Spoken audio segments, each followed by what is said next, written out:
For 2 years now, the BBC's reported on camps like these in Western China, a vast network of high-security facilities where about 1 million Uyghurs and other Muslim minorities have been detained without trial. Now we can report in more detail than ever on how and why they're detained. The Chinese authorities call these camps vocational re-education centres, where Uyghurs are brought to learn Chinese and Communist Party doctrine, supposedly a way of preventing extremist terrorism. But a leaked document seen by the BBC suggests these camps are part of a huge crackdown on religious practice.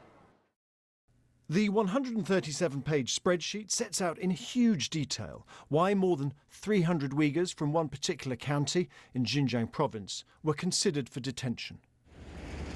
Some were detained because they had applied for a passport, had relatives abroad, or even because they had unintentionally landed on a foreign website while searching the internet.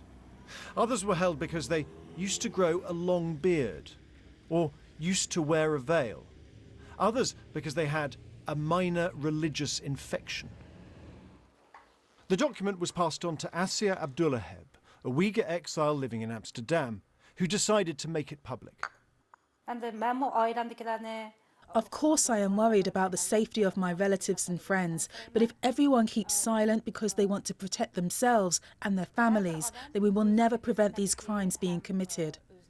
The document is hard to verify 100%, but experts who've examined it told me they believe it is genuine. The entire internment campaign and the reasoning behind it reveals a very detailed and in itself internally consistent worldview, one which we might liken to the ideology of a medieval witch hunt, which is highly fearful of anything religious. But China insists that these are what they call vocational education centres. In a statement, the country's embassy in London said they were designed to tackle terrorism and religious extremism, and the only trainees were those convicted of unlawful or criminal acts. James Landale, BBC News.